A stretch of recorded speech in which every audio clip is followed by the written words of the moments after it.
Guys, there's been a lot of talk recently on the diesel shortage in the Northeast US and how there's only about 25 days left of diesel inventory. Is this true? And why is there such a shortage of diesel now? Is diesel going to go even a lot higher during the winter because of these shortages? Now, as I'm sure the government is aware of this diesel problem, they are probably taking measures to fix this as we speak, right? No more drilling. There is no more drilling. I haven't formed any new drilling. Well, that doesn't sound like something that is consistent with reducing oil prices, does it? President Biden made a pledge last night during the New York rally to approve, quote, no more drilling for oil. But does he see that as being in conflict with his efforts to lower gas prices? So, no, we don't see that in conflict. Okay, well, if she says it, it must be true, right? So let's take a look at the problem and see what is going on with diesel. So, if you don't know, the country is divided into different PAD regions. That's Petroleum Administration for Defense Districts. And this started in World War II when they were rationing gasoline, but they kept this idea going. And so now you have these 5 PAD districts, and the whole East Coast is the PAD 1 district, although Upper New England is considered PAD 1A, Central Atlantic 1B, and Lower Atlantic 1C, but they're all PAD 1. Now, what's unique about the PAD 1 district is that it doesn't get a lot of its oil from its region. It gets it mostly from these 2 pipelines, the Colonial Pipeline and the Plantation Pipeline. You see here in blue and red, that comes from the Gulf of Mexico around here.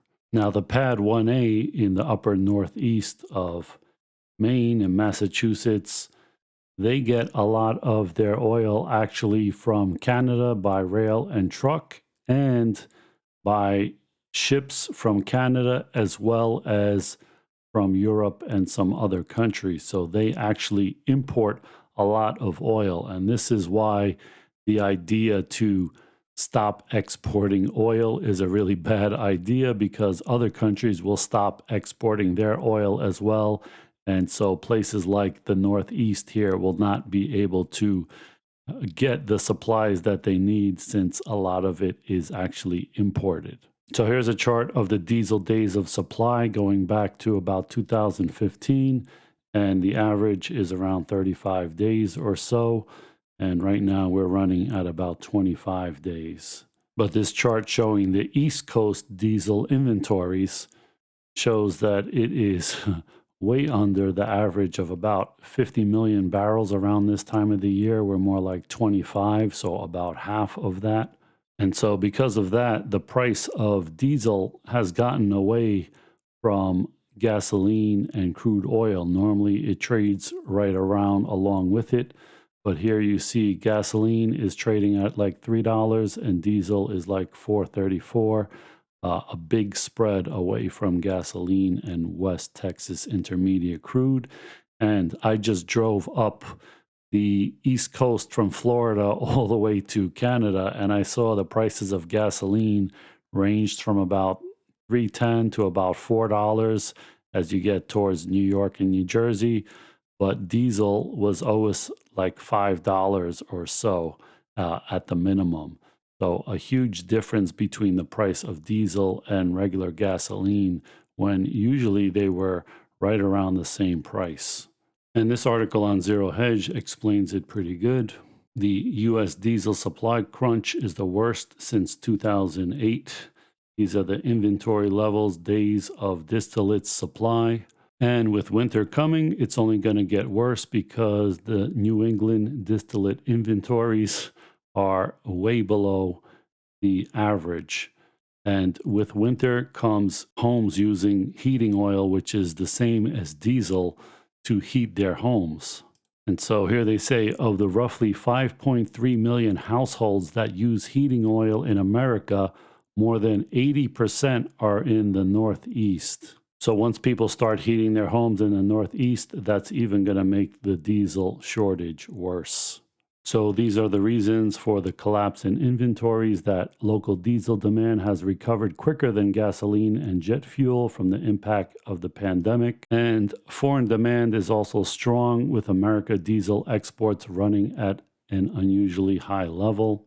And that's one of the reasons that the shortages we see are in the Northeast, because they are mainly fed by these two pipelines from the Gulf states here. So the oil that they produce, they can either put in these pipelines, send them up to the Northeast, or if the prices are really good in places like Europe, they can put them on ships and send them out and get a higher price for their oil. And so if that happens, they're going to send more out to Europe and less up the pipeline. And that's kind of what's happening. Also, the U.S. has lower refining capacity than before, reducing its capacity to make fuels.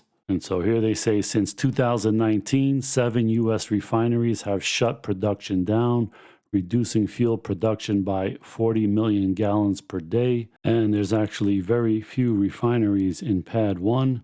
And refinery throughput has been cut in half over the past decade, with economic hardship and surprise maintenance taking several refineries offline over time. Once boasting over 20 refineries, the East Coast now has only 7.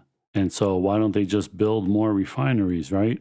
Well, the CEO of Chevron said no new refineries are likely ever built again in the U.S. due to decades of federal government policies. We haven't had a refinery built in the U.S. since the 1970s. My personal view is that there will never be another new refinery built in the United States. You're looking at committing capital 10 years out. That will need decades to offer a return to shareholders in a policy environment where the governments around the world are saying, we don't want these products. At every level of the system, the policy of our government is to reduce demand, and so it's very hard in a business where investments have a payout period of a decade or more. And the stated policy of the government for a long time has been to reduce demand for your products. So there you have it. On the one hand, the government says they're trying to reduce oil prices, but they really don't want any more drilling. They want to get rid of oil, and they want to make it so expensive that you have to switch to electric cars or public transportation or something. And the fourth reason for the collapse in inventories is Russia's invasion of Ukraine. The U.S. was importing a significant amount of Russian fuel oil before the war, which its Gulf of Mexico-based refiners turned into diesel. The trade ended after the White House sanctioned Russian petroleum exports. Now, they might have sanctioned these, but those exports are still coming to the U.S. right now. That's supposed to change on December 5th when they try to impose price caps on Russian oil, which will just mean that Russians will stop selling oil to Europe and the U.S. and anybody else that tries to tell them what they can sell their oil for. And so in this Wall Street Journal video, what they basically say is that Russia is now sending all of their, or most of their oil to a refinery, a Lukoil refinery in Sicily, which refines it into gasoline and diesel and other things, and then ships it out to the U.S., which it's not part of the sanction because it's a different product than the Russian crude oil. Now, that may stop on December 5th as well, which will make problems even worse for the East Coast. And so this article on Mishtalk just summarizes the Wall Street Journal video. Russia has been sending a whole lot of oil to a refinery in Sicily that's owned by Lukoil, and then they refine it into gasoline and diesel and sell it on to the U.S. in areas in New Jersey and Texas to Exxon and Lukoil as well, that has gas stations in the U.S. So from the looks of this, the refining capacity reduction and potential shortage of oil imports to the Northeast is not going to change anytime soon. And add to that the ban on Russian oil on December 5th and the eventually ending of releasing the SPR reserves. And I would say oil probably goes higher before a contracting economy reduces oil demand and prices eventually. And if you're curious about how much gasoline and diesel they actually get from a barrel of oil, check out this video here. Thanks for watching, guys.